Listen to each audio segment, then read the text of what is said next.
Well, earlier in the program, we heard veteran urban affairs observer Frances Bula outline a pattern of behavior at Vancouver City Council. She says one that undermines or skirts around the public's engagement as she sees it. And this echoes a conversation with Park Board Commissioner Laura Christensen on this program yesterday.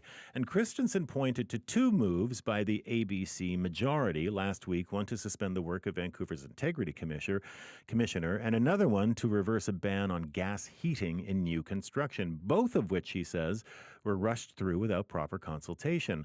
Well, this morning we're joined by Vancouver City Councillor with the ABC party. Brian Montague is with us. Good morning to you, Councillor. Good morning, Stephen. Appreciate you being with us. You put forward the motion to review the mandate of the Integrity Commissioner, and then your colleague, Councillor Zhao, brought an amendment to indefinitely freeze the Commissioner's ability to report publicly. Why did you do that? Well, the original motion was brought forward because of concerns that the Integrity Commissioner's office themselves actually brought forward, and that was that they didn't fully comprehend or recognize what the scope of the office was. So I thought that was a fairly major issue that was raised by them, one that wasn't easily addressed by a simple amendment like the changes that were made in the previous year. And I thought that the best way to do that was through a third-party review. And what was it? What was What was the commissioner looking at the time? The Integrity Commissioner looking at the time? Well, I have no idea because all of her investigations, unless there's a breach that's been found, are confidential. So the only ones that we can actually look at are the ones that end up in an annual report. So I don't really know what she's looking at. And I guess that's half the problem. Well, tell me about what was the confusion over the purview of the commissioner. What was the question surrounding the commissioner, and what was supposed to be their work or what wasn't their work? Well, again, I don't know how to answer that because the bylaw is set out. The Office of the Integrity Commissioner goes. Their role is based on that bylaw, but obviously, while conducting their investigations, while looking into the complaints that they're receiving, one of the things that was raised, again, by their office was that they didn't understand. I shouldn't say they didn't understand. The role was not clear. And I think when you're looking at an advisory body or some sort of a body that's looking at complaints, and a body that is overseeing, for lack of a better term, I think their role and their jurisdiction is an extremely important part of their job. You and Councillor Zhao pushed through a motion at the end of the meeting on Wednesday, and you said that you did so in light of the possibility that some current work by the Integrity Commissioner may be out of scope. Is that correct? Well, you say push through, but that's a quote I have. Okay. Sorry. So in light of the possibility sorry, you said that the Integrity Commissioner themselves brought this up. What I'm saying is that at the end of the meeting, it was either you or Councillor Zhao that said that you were bringing this to Council in light of the possibility that some current work by the Integrity Commissioner may be out of scope. So, okay, that was probably with regards to the pause in the work, I'm assuming is what you're asking, and that was. Basically, I think it actually would be irresponsible to continue doing work that might not be within the role of the Integrity Commissioner. Who decides what's within the role of the Integrity Commissioner? Well, again, it should be how the bylaw is laid out, but there's clearly a flaw in the bylaw if the Integrity Commissioner herself doesn't know clearly what that role is. We as a council can't it's hard for us to make those changes because we can't look at any of the investigations that are going on. Right. If any. The point is, though, in doing this, you freeze the commissioner's existing public complaints for that's right for an indeterminate period. Correct? We don't know how long that's going to be in place. So what we'll do is the next steps are basically city staff will come back to council with a recommendation of a third party, an independent third party, to do this work. It'll be someone who has expertise in the matter. Once council approves who that is, they will do their work. I don't expect it's going to take them a very long time. It might be a couple of months. And while that happens, any investigations will be paused to make sure that the office isn't doing work that's outside of their scope. Right. But they can still intake complaints. We're not closing the office down. We're just putting a pause on current work to make sure that the office isn't doing work that they're not authorized to do or they're not justified in doing. Right. So for now, then, counselors are shielded from, and council is shielded from any criticism, any of the complaints that people are bringing forward. Is that right? Because they're No, just people not can going to still be bring complaints forward. but they won't be That's investigated. just incorrect. They won't be investigated. Not immediately. They No. will eventually. And well, what happens? Just not right now. And what happens if council decides that the integrity commissioner has to have a new mandate? Will she be able to complete those complaints, or will those complaints be tossed out because they no longer fit what you've decided is a new mandate? Well, I think we need to look at what the recommendations are of an independent third body before we make any sort of speculative decisions on how things are going to proceed. Park Board Commissioner Laura Christensen told us yesterday. I mean, she asked the question and she wondered aloud on the radio what you were trying to hide. Is that an appropriate question? Well, if she's asking those types of questions, I don't know what expertise Laura Christensen has in what's happening at City Hall, or how she would have knowledge of what investigations are going on, because those.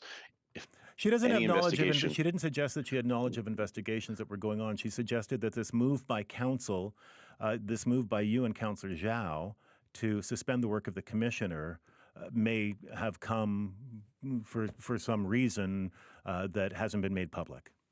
Well, that's a bit of a boogeyman argument with absolutely zero facts to back it up. So it's just pure speculative. But it's not. But my question is, so it's not an appropriate question then to ask? Well, I guess she can ask the question, but I guess my response is that there's nothing to. Part of the problem, again, Stephen, is that we don't know the work that the integrity commissioner's done. We know some of the work that she's done and completed because they've gone. One of them was a complaint against the mayor. Complete. Right, and one of them was a complaint. That's right. Yeah, against the mayor. Yeah, I've had a complaint against. Well, I've had multiple complaints against me, but I think that's not the point. I think the point is that the integrity commissioner has a job that she wants to do. So sorry, those multiple complaints against you, are any of them in process right now? Would your actions or the actions of your Councillor Zhao have stopped the process of those complaints? No. No, they've all been resolved then? Yes. Okay, just wanted to make sure about that. You campaigned on creating a lobbyist registry. You and the rest of ABC did. I'm wondering how that's going. What's happening with that lobbying registry or lobbyist registry? I don't have a lot of information on any sort of progress with that. I ask about this, of course, because there was Francis and I earlier were talking about the reversal of the position on natural gas in residential construction being used in heat for residential construction. You brought a motion to council when council was there to basically get a progress report on climate change. You showed up with an amendment that would essentially reverse the position of council on allowing natural gas into new residential construction. Where did that come from? Well, the reason I brought the amendment forward was because I think that what was happening at the city was an ineffective, failing policy that was chasing unattainable goals. And I think that people want a choice. I think that the current policy was preventing homes from being built. So the goal was to reduce greenhouse gas emissions. Is that right? The goal. Well, the report that you were looking at is aimed at looking at council's progress when it comes to reducing greenhouse gas emissions. The report that was being. It was a very high level report at the time, but we get reports on a pretty regular basis from our sustainability staff. Right. And it was a report that basically said that, and again, it was very similar to a lot of reports and updates that I've received from from them that we're not meeting our goals to reducing emissions. Right. And so Uh, your response to that is to reverse a position that limited the burning of fossil fuels. my response to that is to have 35 very bright, capable people working in at the city in sustainability come back with something that's You said that they've actually. never reached a single goal. They've never reached a single target that they set. I said there is lots of targets that they themselves admitted that they were unlikely to reach, and I think that there's some really bright people working in that section, and I think that they can bring something forward to council that's going to reduce emissions, but not have people who are living in Vancouver or trying to live in Vancouver have to sell a kidney to do it. And I also think I that don't think anybody's. I don't think anybody's selling kidneys. well, My there's a huge question, affordability issue here, Stephen, and you and can't that's going deny to that be, there's and that's going to be affordability issue. fixed, and that's going to be fixed by allowing people to use gas heat instead of electric heat. That's going to fix the affordability issue in Vancouver. Well, I can tell you, Stephen, that I hear from a lot of people, and one of the complaints I hear about is one of them is from small home builders. That they just refuse to build in Vancouver. They won't build duplexes, Hold it. Small home multiplexes, builders refuse to build in Vancouver. because it's too expensive. Right. So there are no small homes being built in Vancouver currently. No, I'm not saying that. I'm saying that there's lots of small home builders that won't build here because it's too expensive to build. They can't make a profit. They're not going to build if they can't make any sort of profit. Right. And that's the system we live in. And how have these small home builders been contacting you? Well, I hear from everybody, Stephen. That's the thing, and I know where you're going here. You're talking about lobbyists, and I know there's a lot of buzz No, I'm around not me talking meeting about with that. I'm Fortis. talking about anecdotes. I'm talking about anecdotes versus evidence.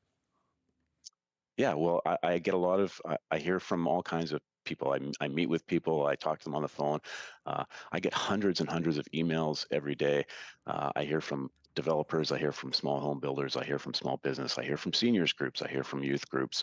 I hear from religious groups, restaurant and hospitality groups, community groups, organized residents, cycling advocates, transit advocates. Would it be, And everyone I just mentioned there, I also hear from everyone yeah. who's completely opposite to that.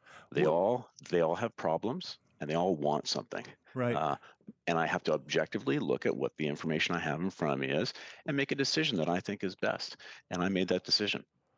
Right. And so I had people agree with me. You made a decision to bring an amendment to council to reverse a position that had been established and that developers were making preparations for to change the way they did business because of the new rules that were going into effect and rules that are going to be imposed by the province anyway.